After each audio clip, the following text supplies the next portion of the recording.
Assalamu alaikum, I'm Aisha and you're watching Samaa News. Here are today's headlines.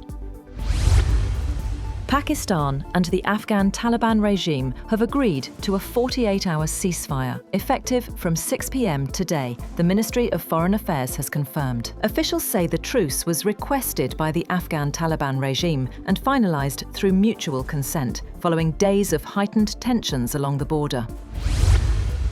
Just before the ceasefire was announced, Pakistan's Western Front remains highly active, with the army launching a series of powerful retaliatory operations against Afghan Taliban-backed militants across multiple sectors.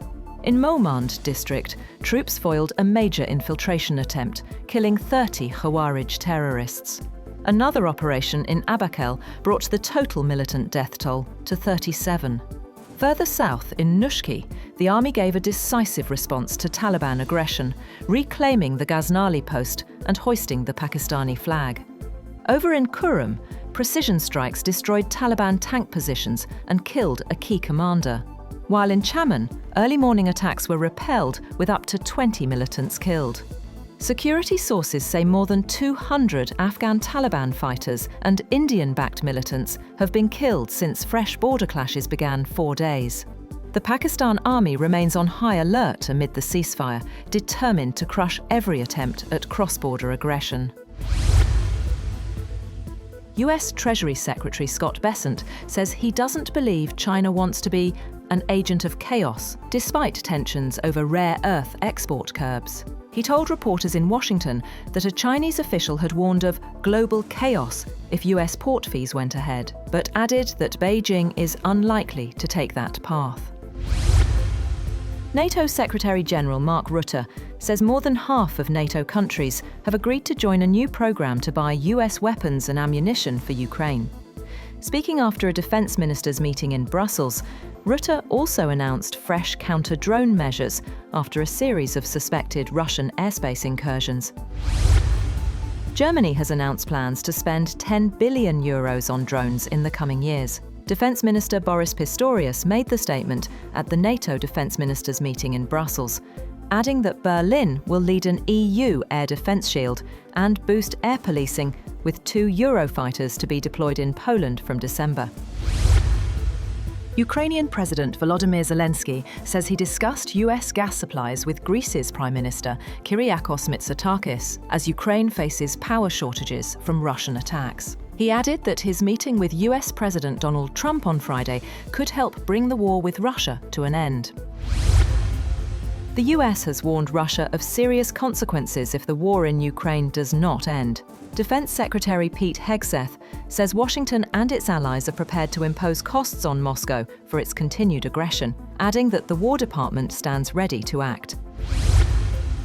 Ukraine has urged Britain to officially label Russia a terrorist state.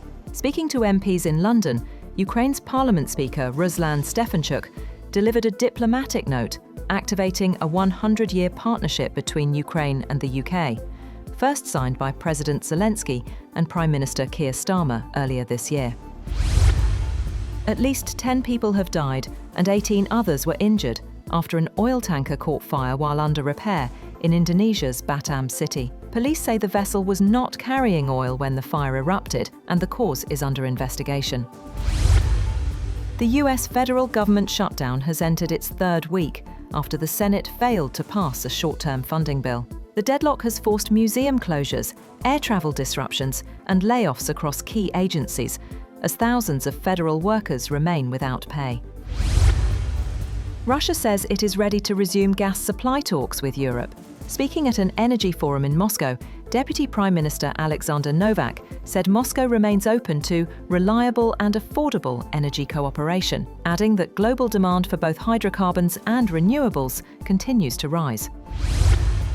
China has warned the European Union against setting preconditions for Chinese investments, saying it firmly opposes forced technology transfers and protectionist practices. The EU is considering new rules that could restrict Chinese firms, but China insists trade must remain based on mutual benefit. IMF strategy chief Jayla Pazabashiolu says the US and China remain committed to global debt relief efforts despite ongoing trade tensions. Speaking to reporters at the annual meetings of the IMF and the World Bank, she confirmed that both sides will join the Global Sovereign Debt Roundtable today to push talks on easing debt pressure for developing nations. And global carbon dioxide levels have hit the highest ever recorded, according to the World Meteorological Organization. The UN agency says CO2 rose by 3.5 parts per million in a year, the biggest jump since 1957, driven by fossil fuel use and wildfires.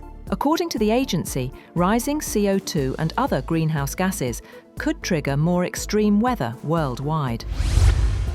That's all for now. For more updates, visit www.samaa.tv. Thank you for watching Samaa News.